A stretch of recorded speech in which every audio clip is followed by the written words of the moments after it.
Welcome to Accidental Gods, to the podcast where we believe that another world is still possible, and that together we can make it happen.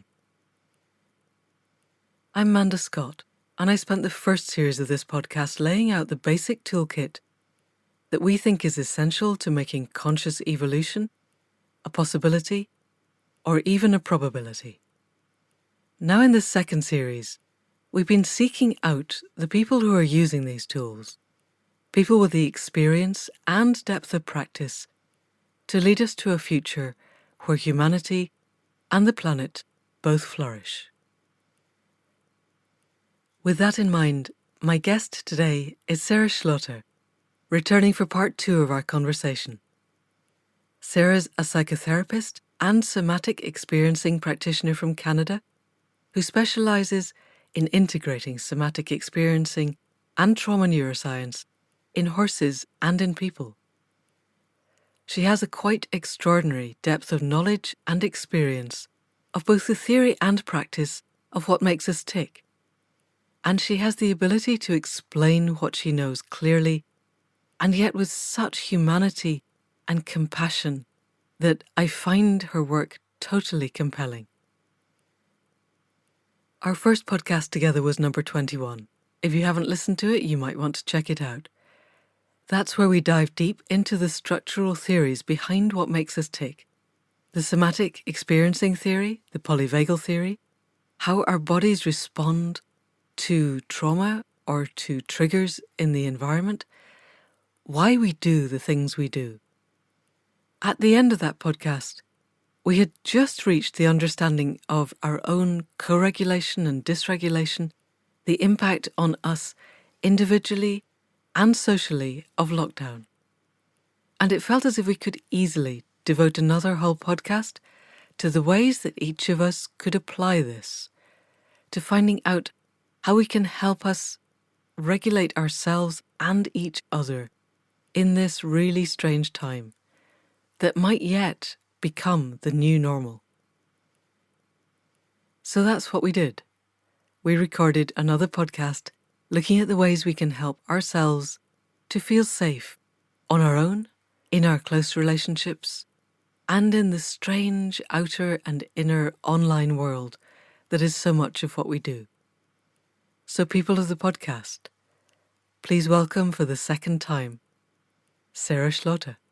So welcome, Sarah Schlote, for part 2 of what is, I am sure, going to be a completely mind-bending, mind-blowing, and for most of the feedback we've had for the first podcast was that people found it so useful to understand their own process. Cool. So by the end of last time, we had covered Stephen Porges' polyvagal theory, the difference between the sympathetic and the two sorts of vagal tone. And for anybody listening, I will put a link to Sarah's resources page back in the show notes and on the website, because this is really fundamental. And that paper that you gave at Guelph was so clear and so structured. So rather than us reading through all of that, if you're interested, listen to the first podcast and then go and look at the notes and look at the diagram, because it helps a lot, I think, to see the differences between the different ways of perceiving our safety or danger or life threat in that curve with the colours. The traffic light colours makes it go in easier. So where we'd ended at the end of the first part was looking at how we support co-regulation in a time of pandemic, when we're all having to be remote, when a lot of our ways of regulating ourselves and co-regulating ourselves used to depend on human contact, that is now really quite limited. So what I'd like to explore in this podcast is how we can find ways during lockdown and whatever lockdown progresses into of feeling safe in our own bodies, safe in relationship, and safe in the outer world. Where to begin? It's such an interesting topic. And I think maybe we could start with this idea of pandemic and how we reach out and make connection, because I think one of the things that is really interesting right now these days is how we're having to make more use of social media, and we're having to make more use of things like Zoom or Skype or WhatsApp video or Messenger video, and in order to be able to create some sort of sense of connection. Mm. And one of the things that I thought was really interesting is I just did an interview recently with a colleague of mine in the US, and we talked a little bit about the difficulties with even using video in order to connect, and yet at the same time, how we can still experience a sense of co regulation through video. Brilliant. Um, Provided that we are being intentional about it. Right. So perhaps what I'll do is I'll share a story that happened recently when I was teaching a training online. And I was teaching a training with we had about 41, 42 people from around the world in on this call. And it was a very, very interesting training in that we were talking all about these topics. We were looking at polyvagal theory and attachment theory and the nervous system and somatic experiencing and trauma and all these really cool, nerdy topics that, Sounds are glorious. so, so fascinating. I And would have loved it. Yeah. yeah, I think you would have really enjoyed it, Manda. And so we were doing this training, and what was really interesting was we were working through some material. We were looking at the nervous system responses when we feel safe, when we feel a neuroception of danger, and when we feel a neuroception of life threat. And what we were doing was, as we were connecting with images and videos that really showed animals in various states of this kind of threat response cycle, we were kind of sharing with each other what we Mm. were noticing in our bodies as we were looking at these images and these videos. And some people were responding by video. Some people were typing in the chat box and saying, "Oh, I noticed like a pressure in my chest," or "I feel like my feet want to run," or "I noticed like a heat rising into my face." And everyone was sharing their nervous system state. And what was really, really interesting was, while we were experiencing this, one participant in question, she started talking about how her cat, during us going through this threat response cycle, went from being Ah. calm when we were all calm to starting to act like a predator when we were connecting with the image of the predator Wow. chasing the prey animal. And her cat started predating, if I could create a verb, around her home and started stalking various things and pouncing and attacking various things. And she let us know. She said, "It's so interesting that my cat Yeah. is doing this, because my cat wasn't doing this just a few moments ago." And so, in the what we might call in the field, in the resonance of coming together, we can actually sense each other's states, even though Yeah. And broadcast it it's through enough that a video. cat can feel it. That's astonishing. Yeah. That's right. I mean, it was so cool, and I mean, and who knows? I mean, is this because the cat was resonating off of all 43 of us, or was the Mm. cat Who was resonating off resonating? her Yeah, owner, absolutely. who was resonating off of the rest of us? I mean, what's Occam's razor, right? What's the easiest explanation Yep. is probably that the cat was responding off the owner, Yeah. but the owner Yeah. was responding off So of in the end, us. it's the same thing, basically. In the end, it's the same thing. Ultimately, the ripple effect will spread. So how we would test this is you do exactly the same again, and the owner leaves Yeah. the room, and you just put the cat in with a camera, and you all Uh-huh. do that with the video running, and you see what the cat does. Wouldn't that be interesting? That would be really, really We could fascinating. do a some sort of a controlled trial. Anyway, sorry, that's my veterinary side coming, going, gosh, because the implications of that for people, the understanding of the Yeah. extent to which the energy in a collective group is shared is at the heart of all of shamanic Yes. work. It's at the heart of animal communication. It's at the heart of Yes. local and distant energy healing. It's Yes. at the heart of most of the stuff that lies on the fringes of what we do. But this is a tangible, Yeah. objective. You aren't trying to do woo-woo stuff. You were doing pretty good, from the sound of things, geeky, hardcore science, and yet the cat did what it did. Yeah, and the cat did what it did. And in what I think is really lovely about what we might call the woo-woo stuff is that often the woo-woo stuff does have scientific explanation for it. Yes. And that's where I kind of love the woo-woo stuff. Some people will be, because I do have a really interestingly spiritual side. There are certain gifts that I have where I connect with things that I don't know that I know, Yeah. but I know them for some reason, and I can't explain why I know those things. And so there are parts of me that have, that kind of defy explanation. But some of the things that I experience, what I love about the sciencey side of me is that I actually have explanations for what I'm actually noticing. Right. So the two kind of come together for me, within me, in a really interesting way.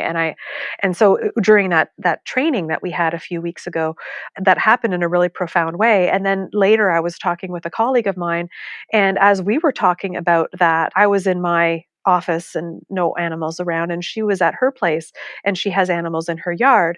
And she was saying, as we were talking and her and I were connecting through the video and playing with eye contact, and what happens when, because even with video, Mm. when you look at the screen and the person you're looking at is looking at their You're screen, not. you're not quite making Yeah. eye contact. You're looking Yes. you're looking at the video screen.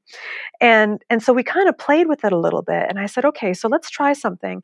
I'm going to look at my camera, which is going to give you the impression that I'm Yeah. looking you in the eyes. But then you don't have the feedback. She thinks it, and you don't. This is where it's a disconnect, right? And yet at the same time, while there's an odd kind of disconnect, I can still see her peripherally through my peripheral vision, Yeah. because while my gaze is on the camera, I can still see her take a deeper breath in the video just beneath my eyes, Yeah.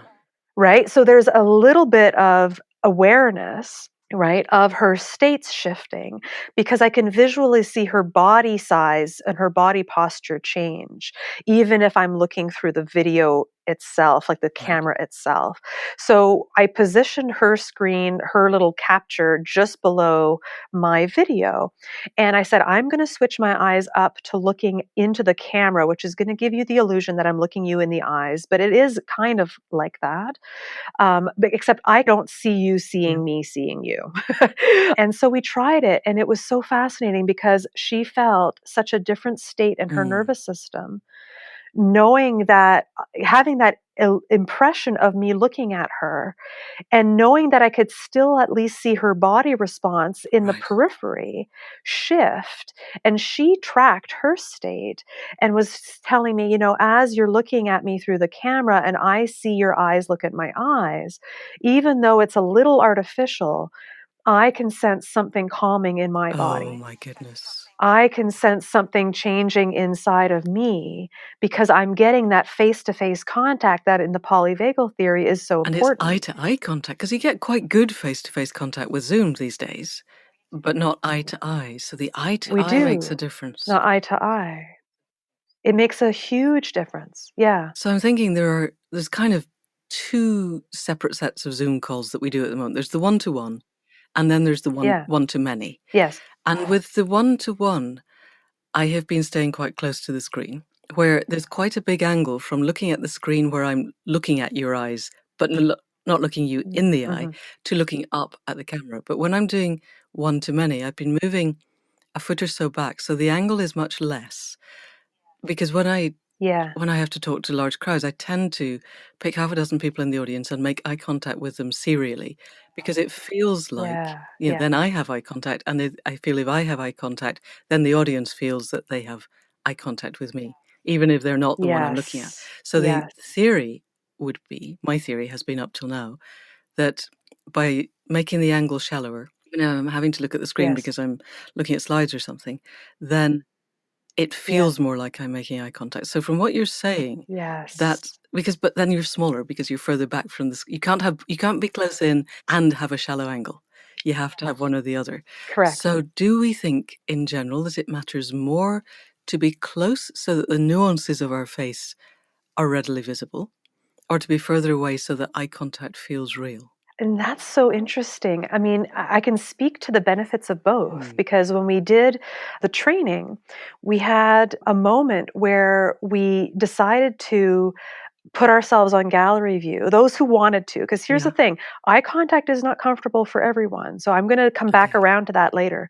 But for those people for whom the seeking of the eye contact and the seeking of the facial visual was helpful to experience a sense of connection and co-regulation, we turned our videos on, we went to gallery view.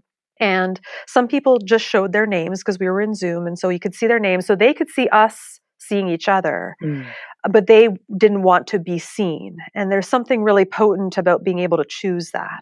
Yep. And so for those people who weren't feeling quite ready to be in social connection because social connection was scary or was never safe in the past, those people chose to not be seen, but chose to watch. And everyone else sort of chose to do that. And what we did was we made eye contact from person to person. We kind of Okay. sequentially Yep. allowed ourselves to wave, and we would wave and we would look at someone and we would wait until that person noticed. Wow. And then we would smile. And then that person would smile. And it started to create this beautiful little ripple effect throughout the whole Oh, group. interesting. And it was like this really potent moment of, oh, here we are sitting in our respective homes, in our respective time zones, on our respective continents.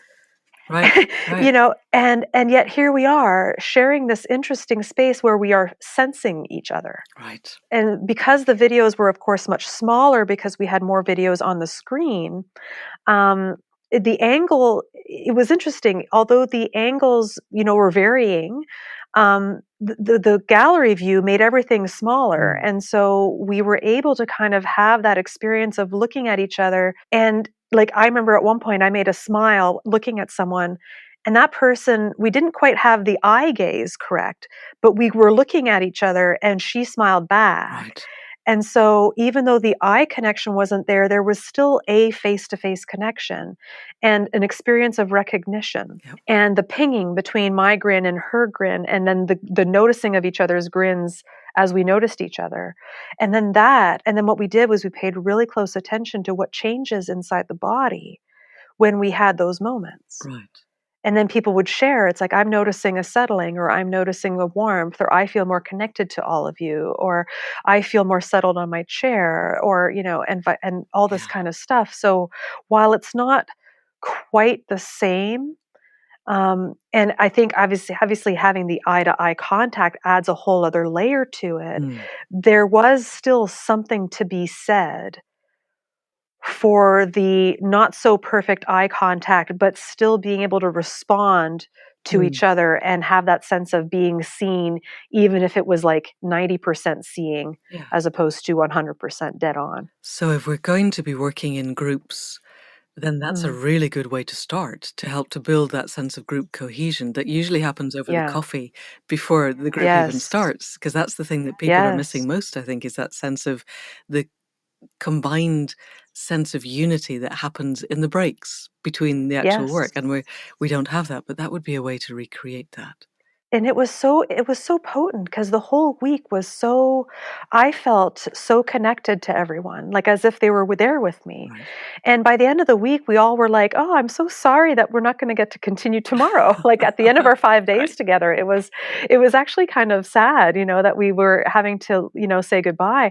And a colleague of mine sat in on some of the calls, and she shared with me a message later, and she said, I was in another webinar recently with another trainer, and the time was not taken to do that. And it felt much more disconnected, much more surface, much less powerful. And what you did was a relational process Yeah. that really allowed the material to land differently because we felt a sense of community in spite of, again, being separated by time and distance, and even eye gaze being slightly off. Yeah. We still managed to have that connection. Yeah.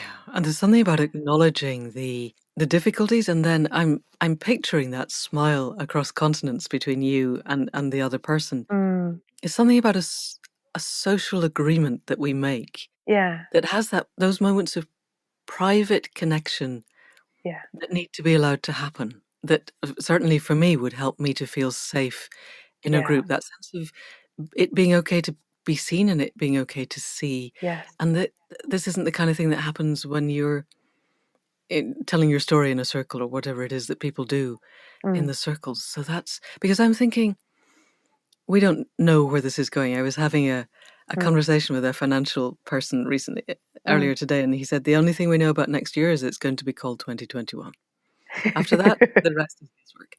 And they're right. And Mhm. so if it is the case that we just don't fly anymore, which from a carbon and climate point of view would be a really good idea, Yeah, we sure. have to become skilled Yeah, at what it is that creates this sense of community and cohesion, so that after 5 days, yeah. I was exhausted after 2 days of teaching at Schumacher. I want your secret of how you managed 5 days without falling off your chair. And I'm guessing this is presumably it, is that you Yeah. were able to build, because what I really missed when I was doing teaching at Schumacher Mm. online instead of being there was the energy in the room, because you Mhm. can surf on that energy teaching and Yes. it feels effortless. And Yes. then we did it by Zoom, and I got to the end of the first day and I basically had to go straight to bed Yes. because I was shattered. Yes. And I couldn't have done 5 days like that. Yeah. So you presumably found energy in the connectedness. Yeah. Yes, and let me speak to that. Actually, I'm glad you brought that up because I remember reading an article recently about that was talking about screen fatigue. Mm. And also affectionately known as Zoom fatigue, specifically for those who are using Yep. Zoom. But I'm calling it screen fatigue. And I think just from a biomechanical perspective, sitting in the same position for hours, Mm. that's tiring. We're not able to adjust as easily. We were fatigued at the end of that week, don't get me wrong. I did sleep a lot every night. But what I thought was interesting, and I think part of that is also because I mean, I've had glasses my whole life, and I have special eye Zen glasses to help address, screen staring and blue light and all that kind of stuff. But my optometrist has told me many, many a time of the importance of breaking away from the screen every certain a number of minutes. And my physiotherapists have told me this as well, because screen staring is extremely fatiguing to the eyes because our eyes are not meant to be in a fixed position for long periods of time at the same focal distance. Right.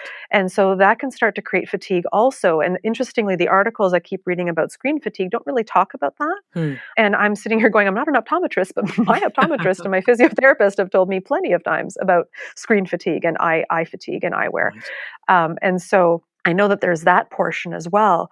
But I highly suspect that that week would have been much more challenging to get through had we not taken the time to model the co regulation and the attunement that are missing when we don't take the time to do that, which, Right. I think creates a little bit of a buffer because of that shared energy. And so, one of the things we were doing that week also is I was co teaching with a colleague of mine in France.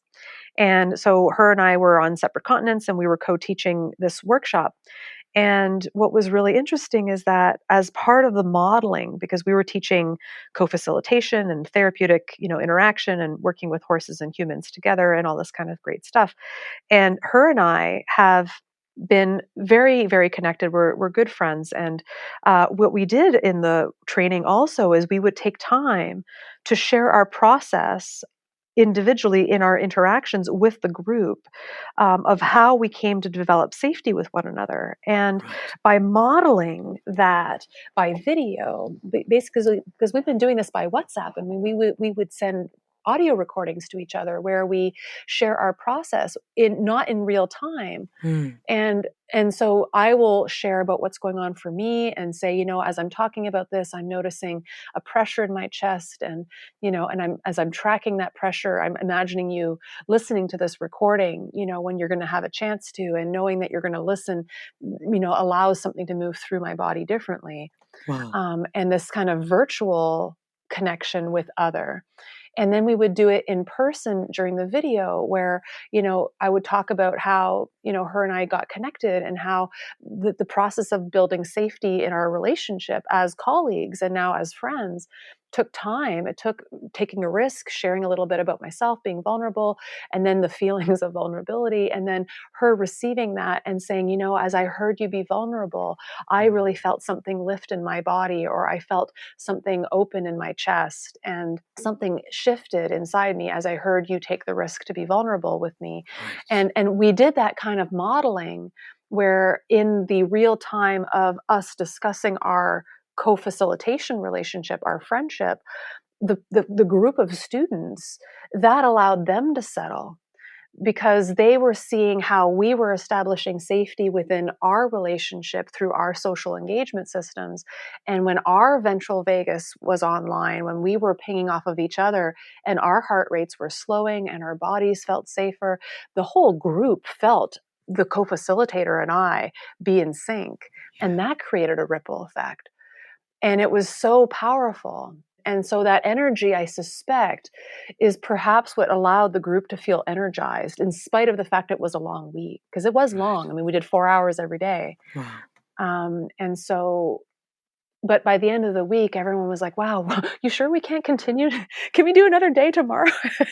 you know, and I think in part it's because we really made sure that we were cultivating that felt sense of being seen, feeling felt, getting gotten, Yeah. as Dr. Dan Siegel likes to say. Can you say that sentence again? That's lovely.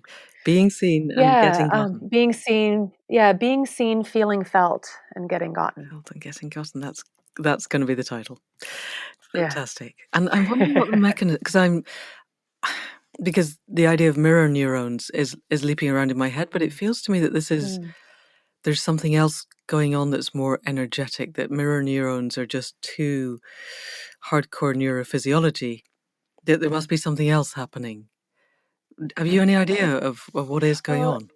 yeah, and I think there's a number of things. I think on one level, there's if we want to, and again, I'm going to kind of disclaimer this: polyvagal theory is a theory. It is not the only explanation for what's going on in mammals, it's rather reductionistic, like any particular model or theory can be. There's more going on than just the vagus. So I just wanted to say that because some people, because I tend to talk about polyvagal theory a lot Mm. because I like it. It's a really lovely map, and I really like it. It's easy to understand when you get your head wrapped around it. And I really like it. It's elegant, but again, it's not the full picture. There's more going on than just this one nerve. So I do want to preface what I'm about to say by saying that. But at the same time, when Porges talks about the face-heart connection, there is something about vocal tone and prosody. And Steve Porges likes to say that our nervous systems, we're all just looking for Johnny Mathis. Oh, really? You're going to have to unpick that because I don't actually know who Johnny Mathis is. Johnny Mathis is a singer from Oh, okay. a number of years ago, and I think he's from the U.S. And he was kind of like a crooner, and his music was the kind of music that teenagers would go and park and make out to, and it was very romantic, and Okay. and he said we're all just looking. I think our nervous systems are all just looking for Johnny Mathis, and that's speaking to the prosody of the voice, right? That a particular tone in our voice Right. conveys something to the nervous system. It conveys something to us that allows us to feel soothed. And when we have that connection with the other, where we can hear the vocal tone and we can hear the prosody, something changes inside ourselves where we Right. slow down. And we start to feel a sense of safety. That's that face heart connection. That the social engagement system is the larynx, the pharynx. Mm. It's the sound. It's what I hear through my middle ear, and all that information comes in, and it's soothing to the nervous system, and that slows my heart down, and I feel safe. Yes. And we do this with little babies, right? It's why lullabies are so potent. And I remember reading an article recently, I forget who wrote it, if it was from a newspaper or magazine, but it was talking about how millennials don't sing lullabies to their children. Oh, really? It's So- becoming a lost oh. art. And That's what what is that grandmothers are doing? for. It's what, yeah. Well, when the grandmothers all die, then what Yeah, happens, right? Like yeah, yeah. we're losing social engagement because of screens. Right. And so while we're living in a world where screens, oddly enough, are the necessary evil to allow us to experience some sort of social connection in the midst of this pandemic, Mm. how can we do it in such a way that restores connection and co-regulation as opposed to the screen connection where we're disconnected through the screen. Yes, and that is our inquiry for today, for sure. That is. Apart from telling all of the listeners, go out, learn a lullaby, find a child, sing to it in a way that does not get you arrested, because this is really important. But because I'm thinking, one of the things that I keep thinking is, Mm, I'm always looking for whether there is intelligent design. I don't believe in intelligent design in the way that it yeah, is often framed, and yet yeah, it is yeah, my observation that if this virus had hit even 5 years ago, certainly 10 yeah, years ago, in yeah, the pre-Zoom, pre-Facebook, we would have been communicating one by one on the phone. yes, And the prosody could have been beautiful, melted chocolate voices, but it yes, isn't the same if you can't see the face to go with it. It's not that's enough, right. is it? There's something about that ability, however much it is a necessary evil, Yeah, we are able to make connection because we yeah, have visual and auditory. We're obviously missing olfactory and tactile and yeah, the other things that connect us, but those two, sight and sound together, give us that sense of congruence. Because yes. I don't know about you, but I've had phone calls where I can sound really cool on the phone and I'm busy making, what the fuck are you doing? Signals to my partner with my face Yes. that are entirely incongruent from how my voice is going, or the other way Okay. around. Um, Yeah. and so there's that ability to know that there's authenticity and safety. I think a lot of what you were Uh, saying was that sense of somebody is vulnerable, uh-huh. you feel it, and we all Yeah. settle in a way that goes, if that person is being vulnerable, then it's okay for me to be vulnerable. Therefore, this space is Yeah. safe. Yes. And so our inquiry for today is how can we help people listening to find that safety? And you're modeling it as we speak, I think. Yeah. People can't see Yeah. your face, but we can hear the authenticity of what you're saying. Yeah.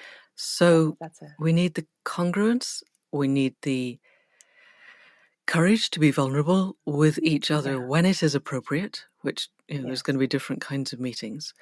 What Yes. else can we offer people as signposts for safety, do you think? So one of them is going to be recognizing that not everyone finds attunement to be safe. Hmm. So if you're one of the people who are listening right now who feel a little bit put out because we're talking all about the beauty of this co-regulation through face Right. heart connection, Right. and you're going, that's not true for me. Right. I have autism. I Right. have sensory processing issues. I have trauma. I have social anxiety. There's going to be a particular population for whom this whole piece is very challenged, and for whom making eye contact is difficult, Right.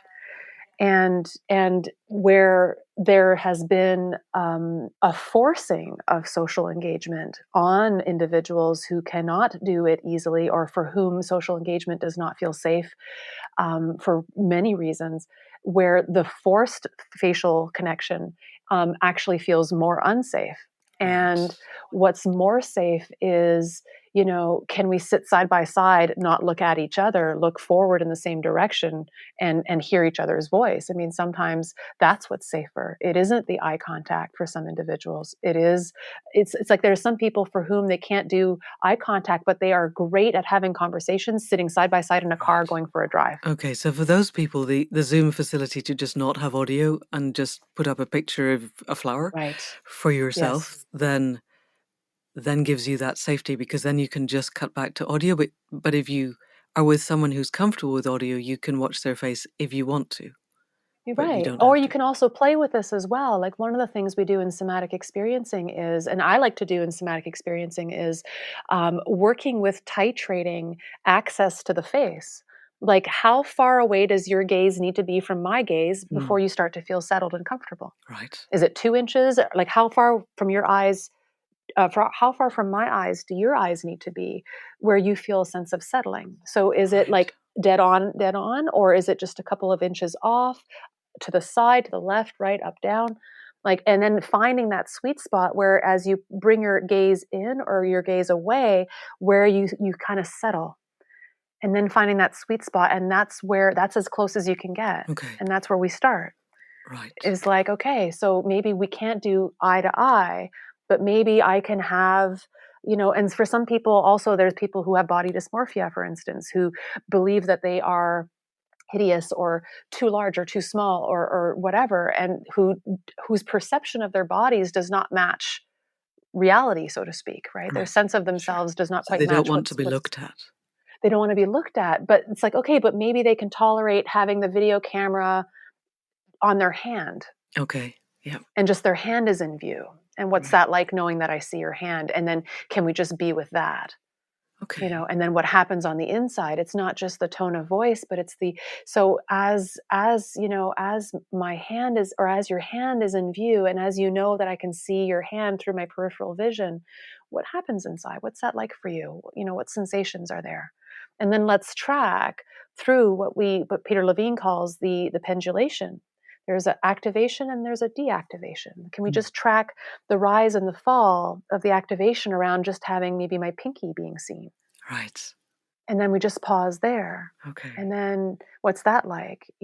And you can play with that. It can be eye gaze. It can be either person playing with what the distance is like. You can play with, like you were saying earlier, the angle. Mm. How far are you from the screen? Yeah. What's this angle like? What's the setting like behind me? What's different if I change settings? Right. Right. How can we support more comfort, whether that's with more attunement or attunement to recognizing we need less attunement? Because the attunement is where the scariness is. Hmm.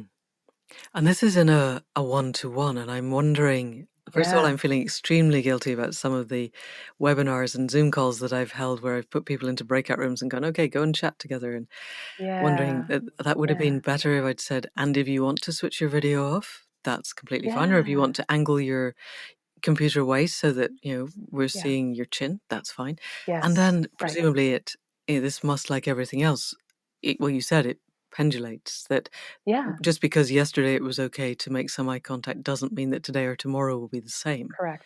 So Correct. it involves people being very aware and able to assess and express where they are. And I know that in Yeah. my past, it could take me several hours to work out where I was, that Yeah. my capacity for kind of self-awareness was so frozen that Yes. I would tell myself stories of yes, this is fine, or Yes. no, this isn't fine. And Yes. it could take a long time to work out that that wasn't necessarily true. So if we have people who are at the beginning of this exploration, Mm. are there steps in that help us to become more aware of where we're actually at? Yeah. Yeah. Because even just noticing with curiosity, I remember in the notes you sent me prior to our call today, Amanda, you talked about this idea of curiosity. Hmm. It's coming And up a lot. curiosity, yeah, it is. And what's so interesting is curiosity is usually a sign that there's some social engagement on board. If I can be curious, right, it means I am in what we call in somatic experiencing exploratory orienting. I am Hmm. in seeking, but it's not seeking because I feel in danger. It's seeking out of curiosity. Right. That's Jaak Panksepp's work, right? So the idea of I'm in the seeking response. So we seek when we feel safe, and that seeking when we feel safe is very different from the seeking when we feel in danger.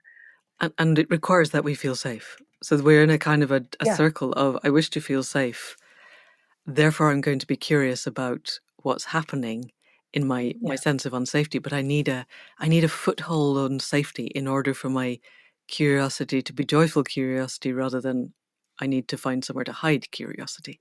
And that would be defensive orienting, Yeah, right? interesting. So to me, defensive orienting is incompatible with curiosity. Okay, it's a different thing. They're Yes, separate, yes. right? Okay, To yeah, me, curiosity is exploratory orienting. It's like, oh, that's so interesting. There's a bug. I'm going to go look at that bug. right. Versus, oh my God, there's a bug. Holy crap! Like I Yeah, got, like yeah. you're not looking to be curious about the thing. You're looking to get the heck How do I get away away? from the thing, Right. right? Yeah, So for me, defensive orienting is the I need to get away and not be curious response. right. Curiosity is the safety. And so if for some people this exploration around how do I feel in connection is going to feel really vulnerable. To be able to say, can you turn your camera a little bit away, might be really scary, because for some people that's voicing a need, and voicing a need hasn't felt safe Hmm. in relationship. And so what's really interesting is that the very fact of the pandemic being the way it is makes some people for whom connection is scary feel more safe because they're more isolated, and isolation for some people is what feels safer. Mm. For other people, isolation is the trauma because of neglect or abuse. And so for those people, the isolation is bringing up all their needs. And then ironically, because the only way we have to connect is through these ways, the social media, these videos, then we're having to do, if we're going to actually be in connection, we're having to do that work of, okay, well, how is the camera angle? How close do you need to be? How far do you need to be? What does all that look like? And then that brings up our stuff also, because Yeah. around being seen. And so it's almost like there's all these little landmines, Yeah. that we're having to navigate. And so hence why it's so important to really slow this right down Okay. and slow this right down and go, okay. And for some people, and here's the thing too, some people, the slowing down is what's hard because I'm more in connection with Right. all these pieces. And for some people, it is easier to just simply be disconnected during a video call. And if that's true for you, that's okay. But then notice that and be curious about that and Right. go, that's so interesting. For me, it's safer, or it feels easier or more comfortable or more familiar Mm. for me to not be paying attention to these things. And then that's what you get to be curious about. Okay. So if somebody is in the defensive orienting side, so whatever it is that has triggered the, oh my God, I'm frozen now. Mm, Let's assume that that happens in a video call. We don't know what the trigger is. We could go into potential triggers. yeah. How does somebody in the moment help themselves to shift from defensive orienting to exploratory orienting, from Yeah. fear to curiosity? Because my understanding, or certainly what's been coming up in everywhere I look now, I'm the ways up through of the places I want to go are curiosity. Find Mm, that sense of ability to go, my goodness, my breathing just locked. That's yeah, really that's right. interesting. What does it feel like? Why, my, Yeah, my whole diaphragm feels like it's full of needles. That's really interesting. that's right. Yeah, Um, that's right. but you have to be on a, how do we get people to that? How do we give them the tools, other than knowing that that's a possibility, to step from Yeah. one to the other?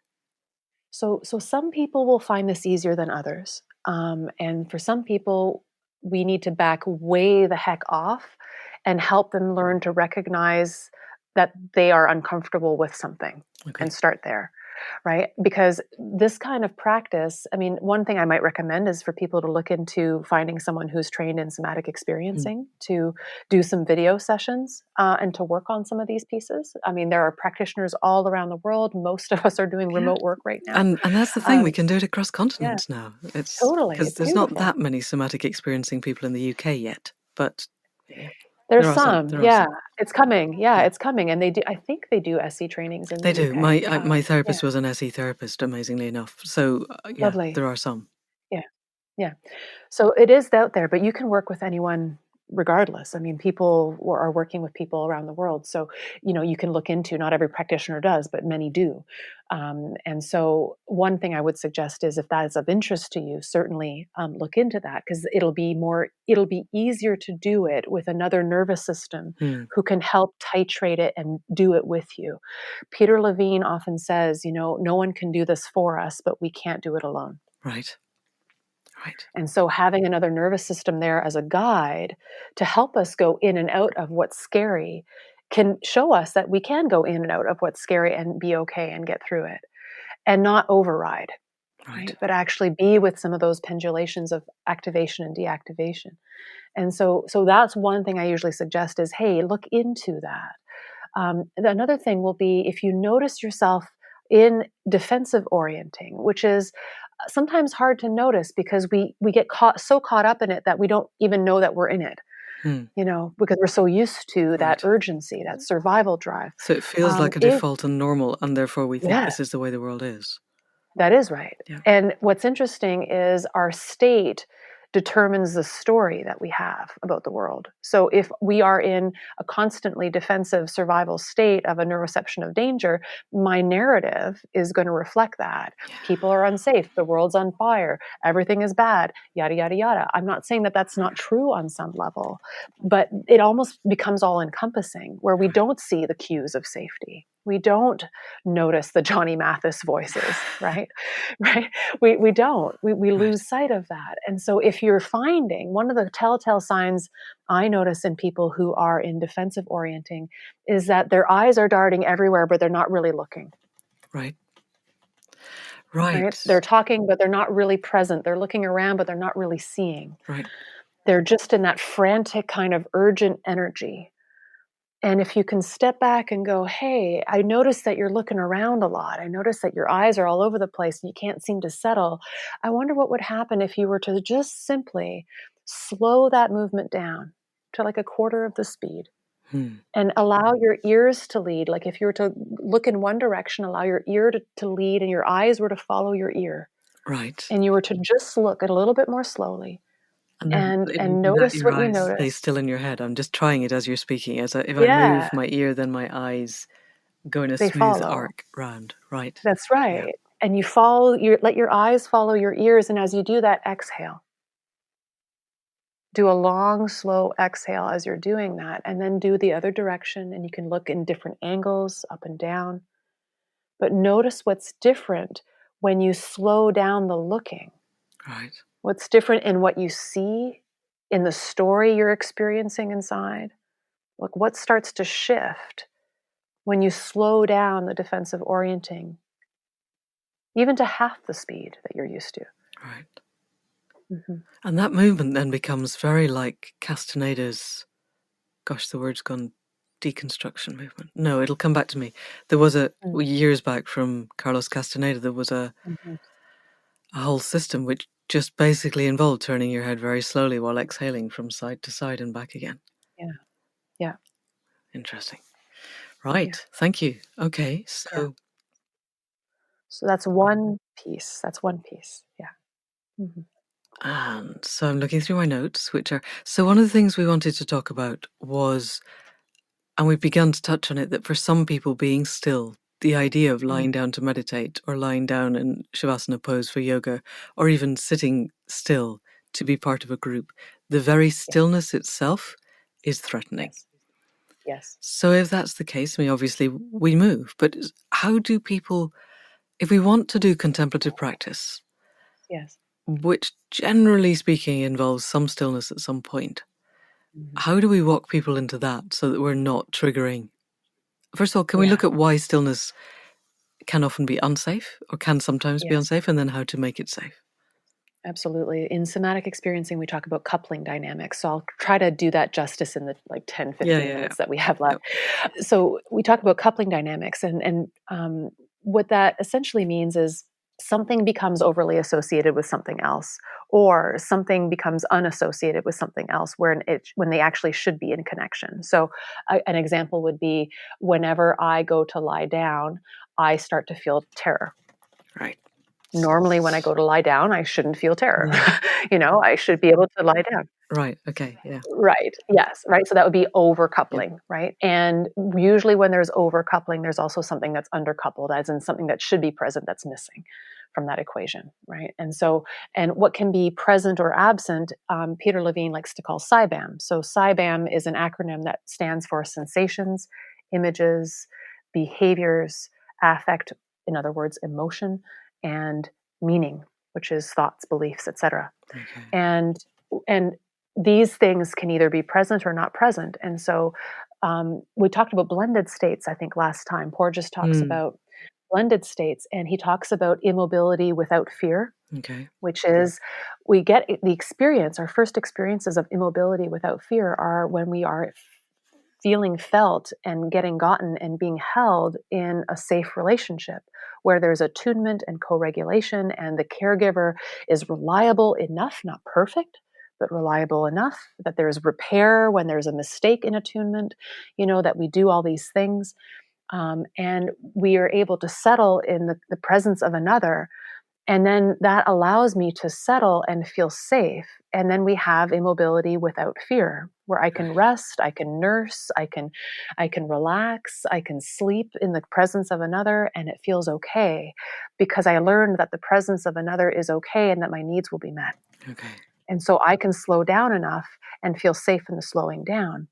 But of course, there's also immobility with fear, which is what you're speaking about. Yeah.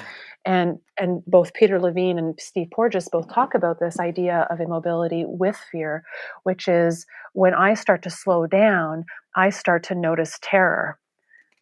I feel dread, something bad's going to happen. And often that links back to earlier times where it wasn't safe.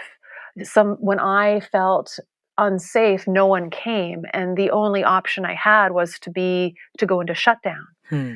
and to be alone. And that was terrifying. That's really scary for a little nervous system, to not have your needs met, to not have someone come when you cry, to be left alone in the midst of something overwhelming when your nervous system is that premature or immature. That we need that co-regulation. We need that presence of a reliable other. We need that ventral vagal system from another individual to help us develop ours. And when that isn't possible, the only options we have are to get activated or to shut down. And so the shutting down can, for some people, be overcoupled with fear and terror. Right. And so what's undercoupled is safety and connection, because all we have is the terror. And so what you have is people who go into contemplative practice, who learn to meditate, and you're going to have some meditators who turn to meditation or yoga or what have you, who are excellent at splitting off and dissociating. Right. And they go to meditation or contemplative practices of various kinds because it supports them to be more disconnected. Oh my goodness. And then we call that spiritual bypassing. Okay. Right? Right. Robert Augustus Masters wrote a book a number of years ago called Spiritual Bypassing, which is a really great read. And so I really encourage people to take a look at that. And then, of course, there's other people for whom going to yoga or meditation is absolutely the opposite experience. It's absolutely terrifying. It isn't the bliss of disconnection where I'm no longer present to my experience. It is the terror of being alone. Right. Wow. And then you're going to have people who quit yoga just before you get to Shavasana, and they're like, okay, I got to go to work. And Right. the story, right? The narrative is I have to get to work. Hmm. But if you look at the state that precedes the story, it might be that they're starting to anticipate anxiety. They're starting to anticipate something. Wow. And that anticipation is the story being told is I have to get to work. I'm going to be late. Right. But in reality, there actually can be another explanation for that story. And is it actually that you're worried about being late? Because that could be true. Yeah. Or it could be that the stillness is terrifying and the story you're telling yourself is that you're going to be late. Yeah. Right? And the urgency is I need to leave. And that Yeah. urgency is actually very early developmental urgency around I've got to move because something bad's going to happen. Yeah, because yes. So for those of us who teach contemplative practice, if I have somebody I can't know, particularly now when we're teaching at a distance, Yes. what can I offer people for whom this may be an option? Because there are walking meditations, but they're more of an advanced skill. It is much easier to watch your breath with some kind of joyful curiosity if you're not having to think about not tripping over stuff at the same time. Depends on the just person. easier. Depends on the person. Okay. Depends on the person. Okay. Some people feel more present when they're outdoors in nature walking. That is when they feel the most grounded. Yeah. And that is what allows them to be more connected to themselves because they feel held. There's sensory input. They have a sense of there's something on the outside. I will never forget this. I have had a number of clients who have gone to various types of contemplative practice, silent retreats, that kind of thing. Where they're told that they're not allowed to look around. They're told they have to keep their eyes closed or keep their eyes down. Okay. And these are clients of mine for whom eyes closed or eyes down contributes to a sense of feeling trapped. Right. Contributes to a sense of I can't move, Right. which was really terrifying. And to be fully in the body and looking down and looking in can become very overwhelming for individuals who have that kind of early history. And so I'll never forget this. I had one person was preparing to go to a retreat, And this person, we had done a lot of work around sensory orienting and present time orientation by doing that slow ear, looking with the ear, Yep. and taking in the surroundings. And then that allows the person to settle and feel more in their body and feel more in present.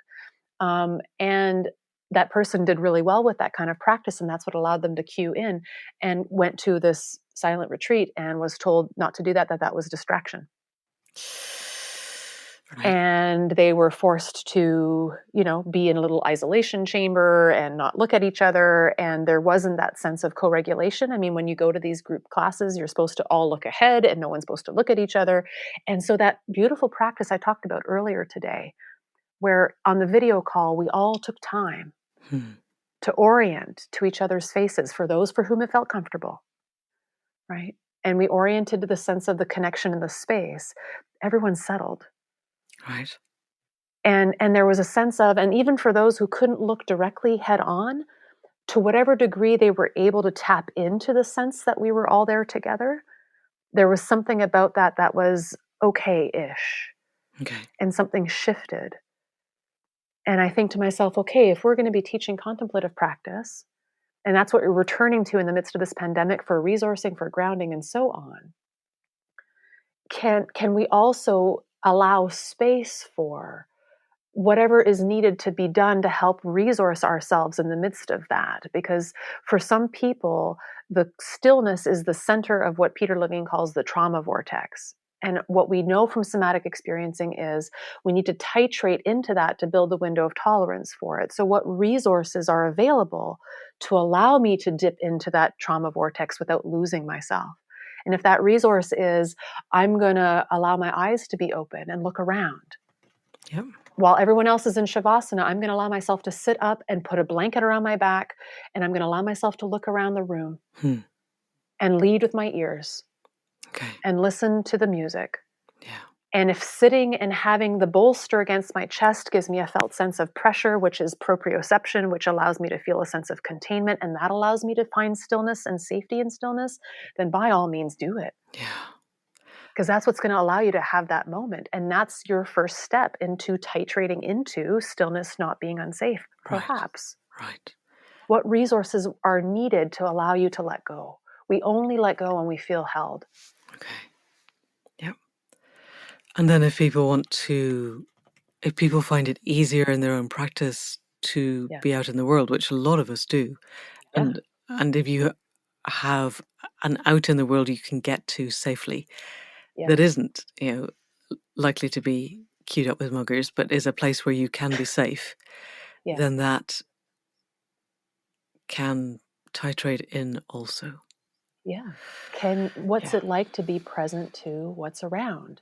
Yeah. And this is a really lovely practice to begin to notice is, can you allow your senses to orient to what attracts you?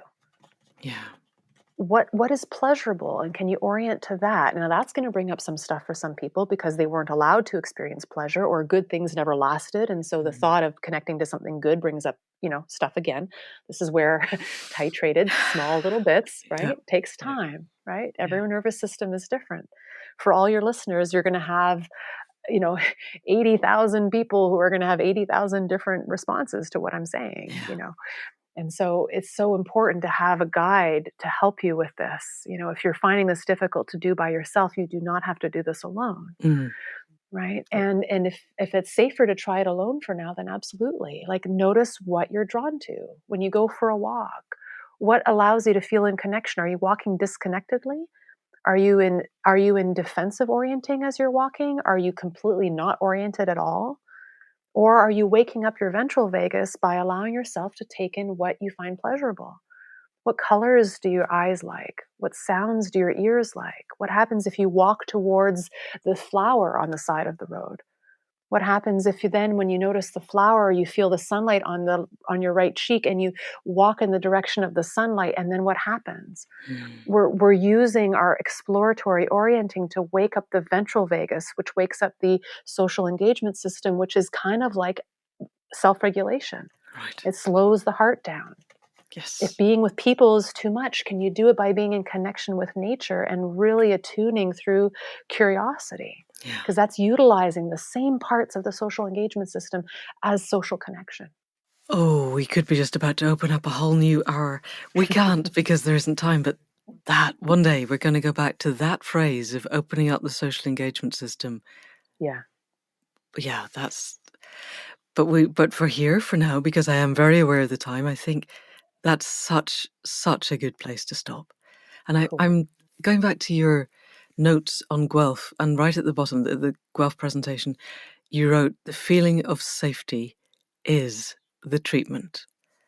And I think That's Steve that's from Steve Porges. Porges, Yeah. which is Yeah. just, for me, was one of those beautiful light bulb moments of that's a doorway that can open, and that maybe a different doorway every time, Yeah. but it is possible to open it. And we Yes. can find ways in this pandemic. When last time you said something beautiful about there may not be a tiger in the bushes, but there's a coronavirus that's like glitter and it's just everywhere, but we can't see it. So we have Yeah. a danger that we can't see. Yeah. And yet there are ways that we can help ourselves to feel safe, and this feeling of safety is the treatment. So, Or safe enough. yeah, safe Safe enough. enough. Yes. I'll say safer with an R in brackets, Okay. like it's relative safety, Yeah. in this moment right now. Yeah. What attracts me? What is safer in this moment Yeah. right now? So that I can feel safe enough to Yeah, do the safe work enough. that I want to do. That's it. And when you orient to that, what's different inside? What changes? You're a wonder.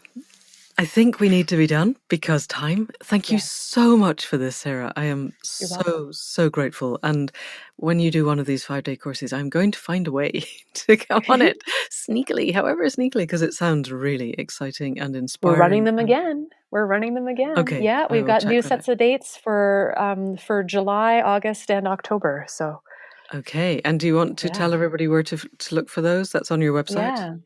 So the focus specifically is on the horse-human relationship, but even if you're not in that world, you may find it interesting to Mm, kind of sign up, and you might get a lot out of it just the same, because the material applies to other animals as well. So if you have dogs and yeah, and cats and other farm animals, for instance, you may I'm there. really appreciate it. So we So would find this on the Equisoma website. Equisoma I will website. put a Yeah, link not to my that. Sarah Schlote website. Yeah. Yeah. Well, although the events are listed on the Sarah Schlote website as well, which is my sort of non-horse website. It's my Okay. more regular private practice site. Okay.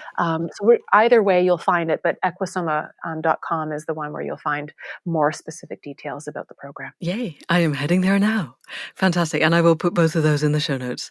So, Sarah, thank you again so much for the generosity of your time. I am beyond grateful. You're welcome. Thank you so much again for the opportunity. Always a pleasure. So, that's it for another week. Huge thanks to Sarah for her wisdom and integrity and the depth of her humanity. I hope, this is the end of Series 2, where we look into the ways that we can use the foundational work we laid out in Series 1. If all goes according to plan, you never know, then Series 3 will begin next week. And that'll be where we start to build a vision for a future that can be different, where we can predicate the entire structure of our culture on foundations of humanity and the planet flourishing. This feels really important. We can't go somewhere if we have no idea of where it leads.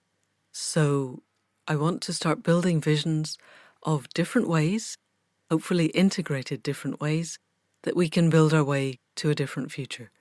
So wait for next week. Series 3 will kick off if I can get the right people herded into the right cats at the right time. In the meantime, thanks as ever to Caro C for the music at the head and foot of the podcast and for the sound production. Thanks to Faith Tilleray for designing the website and for being the other half of the creative team that is Accidental Gods. And thanks as ever to you for listening. We would not be here without you. If you want to visit the website that Faith so lovingly designs, we're at accidentalgods.life on the web.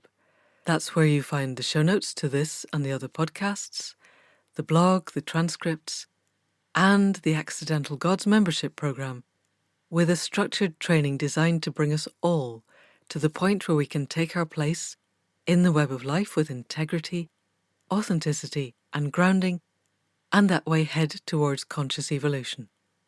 We have some online courses that will be happening sometime in July, so there are details of those on the website too.